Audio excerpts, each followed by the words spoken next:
సంఘము ఏ విధంగా ఉండాలి?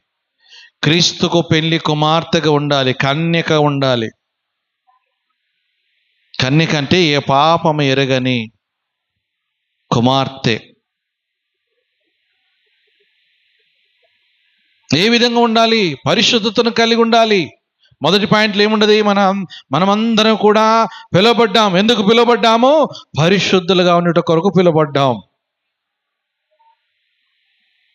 మరి క్రీస్తుకు మనము మరి ఏ విధంగా కలిగి ఉండాలంటే పెళ్లి కుమార్తెలాగా ఉండాలి.